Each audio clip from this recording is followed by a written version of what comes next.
السلام علیکم۔ شفا بن جاتے ہیں وہ آنسو جو جائے نماز پر بہائے جاتے ہیں، ایک کن سے ہزاروں تڑپتے ہوئے دل موڑ دیے جاتے ہیں۔ اللہ جنہیں پسند کر لیتے ہیں وہ سب سے زیادہ آزمائے جاتے ہیں۔ بے شمار لوگوں میں سے چند ہی اس سے ملاقات کے لیے چنے جاتے ہیں۔ ناممکن سارے خواب دعاؤں سے حقیقت بن جاتے ہیں۔ وہ حکم دیتا ہے، اندھیرے راستے معجزوں سے روشن ہو جاتے ہیں۔ اللہ راضی ہو جائے، مقدر پل میں بدل جاتے ہیں۔ جن کا ہونا کہیں سے نظر نہیں آتا، اللہ کی مدد سے وہ کام دیکھتے ہی دیکھتے ہو جاتے ہیں۔ وہ سنتا ہے جب کوئی دوسرا نہیں سنتا، وہ ٹھہر جاتا ہے جب کوئی دوسرا نہیں ٹھہرتا۔ جن راستوں پر تمہیں اللہ لے کر جاتا ہے، ان راستوں پر تم اکیلے نہیں چلتے، بلکہ وہ تمہارے ساتھ چلتا ہے۔ جب وہ غم کے حالات پیدا کرتا ہے، وہ تمہیں ان حالات سے لڑنے کی ہمت بھی دیتا ہے۔ وہ نہ تمہیں خوشی میں تنہا چھوڑتا ہے اور نہ غم میں۔ تم اس سے بے خبر ہوتے ہو، مگر وہ ہر لمحہ تمہارے دل کی کیفیت کی خبر رکھتا ہے۔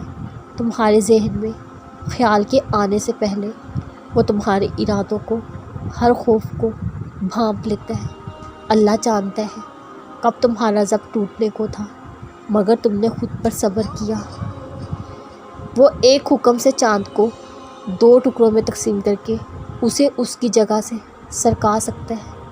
اس رب کے لیے تمہاری ان خاک سے بنی ہاتھ کی لکیروں کو بدلنا بھلا کیا مشکل، جس کے ایک اشارے پہ مچھلی اس کے بندے کو زندہ ساحل پر اگل دے، وہ کیسے پھر تمہیں اس اذیت کے سمندر میں ڈوبنے دے سکتا ہے۔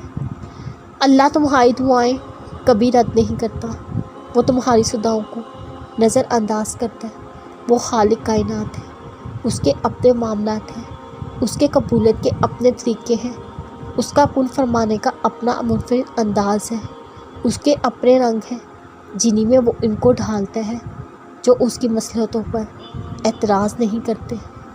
تمہیں بس یقین رکھنا ہے، جو تمہارا ہے اس تک تمہیں پہنچنا نہیں پڑے گا، بلکہ وہ خود راستہ ڈھونڈ کر تم تک پہنچا دیا جائے گا۔ یہ دکھ بس تمہیں اللہ سے آشنا کروانے آتے ہیں۔ اداسی تمہارا امتحان ہوتی ہے۔ کب تک انتظار کرتے ہو؟ پھر تمہیں وہ سب واپس دے دیا جاتا ہے جس کے بارے میں تم اللہ سے بات کیا کرتے تھے، جس کے لیے تم راتوں کو اٹھ کر التجا کیا کرتے تھے۔ کھلے اور بند راستوں کی حقیقت تمہیں ابھی شاید سمجھ نہ آئے۔